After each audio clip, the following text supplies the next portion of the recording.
In this video, I'm going to talk about the Diffie-Hellman Key Exchange. The Diffie-Hellman Key Exchange protocol is one of the most widely used key exchange protocols for symmetric encryption key exchange. So in symmetric encryption, what you have to do is you have to exchange a symmetric key. That means when Alice and Bob, they want to communicate with each other, they have to establish a shared secret, K and K prime, where K and K prime are identical. Now, in 1976, Whitfield Diffie and Martin Hellman, they published an amazing paper, and that's known as the Diffie-Hellman Key Exchange Protocol. Actually, the Diffie-Hellman Key Exchange is kind of misleading because there is no key exchange in the Diffie-Hellman Key Exchange Protocol. What Alice and Bob do is they establish a secret K and K prime without exchanging any secret and with some beautiful mathematical properties, which we're going to explore in this Blackboard cipher video. So now, before I delve into the Diffie-Hellman Key Exchange Protocol, I want to talk about the basic mathematics that's used in the Diffie-Hellman Key Exchange Protocol. It's called modulus arithmetic. So modulus arithmetic is one of the fundamental concepts of cryptography. There are some beautiful properties that we use in modulus arithmetic that helps us achieving what we want to achieve in cryptography. So I'm going to talk about the basic mod function, x mod n. Essentially, this means the reminder of reminder when you divide x by n. But there is a better way to look at it. The way I want you to look at it is imagine a clock. A clock with n digits. 0, 1, 2, 3, and on, all the way to n, and this is essentially n minus 1. So if it is regular clocks, then our n is 12, and we stop here, and 0, when you come to 12 again, it's 0. So when you come to n again, it's 0. So this is the clock that I want you to imagine, and I want you to count round and round all the way to x. So typically these are very large numbers, and let's take an example. Imagine that we want to do 11 mod 8. So 8 is our n, so we'll have to have a clock. We'll have to have a clock with n digits, 8 digits, 1. I mean, this is 0. Let me write it properly. This is 0. This is 1, 2, 3, 4, 5, 6, and 7, n minus 1. So what we will do is we will keep moving around. We'll keep moving around. We'll be counting till we count till 11. So this way, 1, 2, 3, all the way. We go to n, which is 8, then 1, 2, 3, plus 3. We stop here. This is 11. So 3 is our modulus. 11 mod 8 is 3. This is how you compute modulo.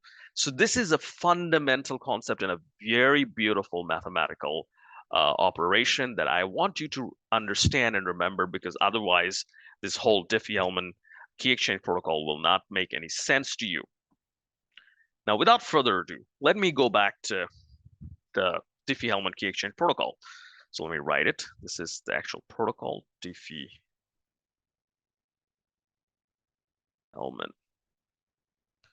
Now, again, our good old friend Alice and our good old friend Bob, they want to establish a secret, and they can exchange information. They will exchange information over this public domain.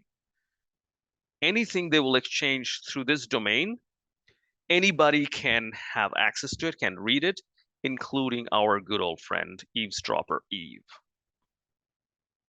So this is the public domain. Now, they agree. The first thing they do, step one, is they agree on two large prime numbers. Large prime numbers, G and N. So G and N are public. So let me take a different color here. So G and N are public. Eavesdropper Eve knows G and N, and these are large prime numbers. The reason is they're large because the larger N is, it's computationally more difficult to brute force it. So that's another very interesting topic for another Blackboard cipher video. Now, when you have G and N, and G and N are not just random prime numbers, they're mathematically related. There's a mathematical relationship between G and N, beautiful mathematical relationship, and it's called G is primitive mod of N, or sometimes it's also called primitive root of N. It's a beautiful mathematical property. If you want to know more about this mathematical property, please write in the comment. I'll create another Blackboard cipher video for you. But for now, bear with me. N and G are large prime numbers. They're mathematically related, which is known as G is the primitive mod of N. Now, step two is Alice and Bob. They both select a random, or to be more precise, pseudo-random in practical cases, a random number. Alice decides on X, and it's a secret number. Imagine that they're doing it in their private domain here. Nobody knows this. This is a secret number. So does Bob, a random number, Y. Again, nobody knows this. And what they do is they compute capital X using the formula G to the X mod N. And capital Y is G to the Y power mod N. And what they do is they exchange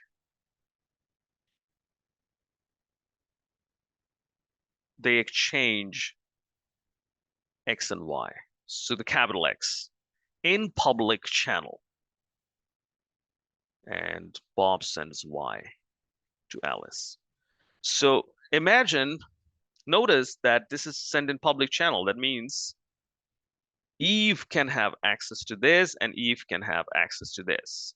Now, the beauty of modulus arithmetic is, even though Eve knows G and Y and X, they won't be able to reverse it. Eve won't be able to reverse it and compute the secret number, small x and small y. And why? That's a fantastic question for another Blackboard cipher video. It's almost mathematically not feasible, even with the fastest computer we have today, to reverse that modular function, especially when N is extraordinarily large. Now, what they do is they compute K. Alice computes K using the formula Y to the X mod N. And Bob computes K prime using the formula x to the y mod n. It turns out K and K prime are identical. So see, they have not shared the secret K over the public channel, but they have established the secret. That's the beauty of the mathematics that we have here. They didn't exchange it, but they have a shared secret now. So now let's have a look at um, this whole problem with using a small example. Let me take another color.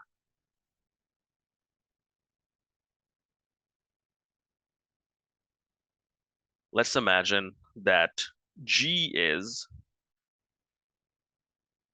3, N is 7, X is 2, and Y is 4.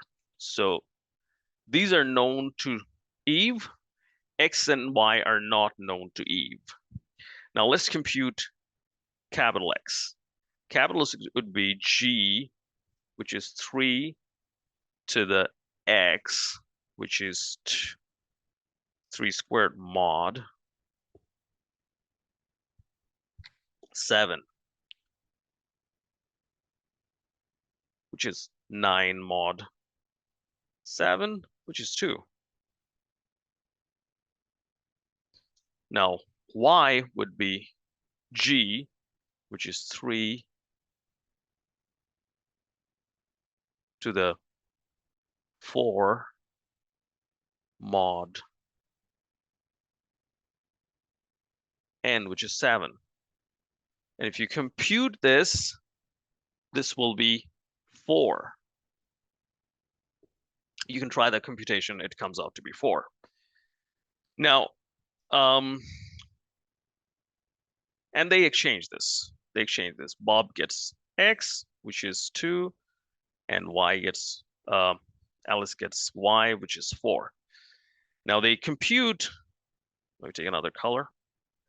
Compute K using X and Y, which is 4. X is 4 to the X, which is 2 mod 7.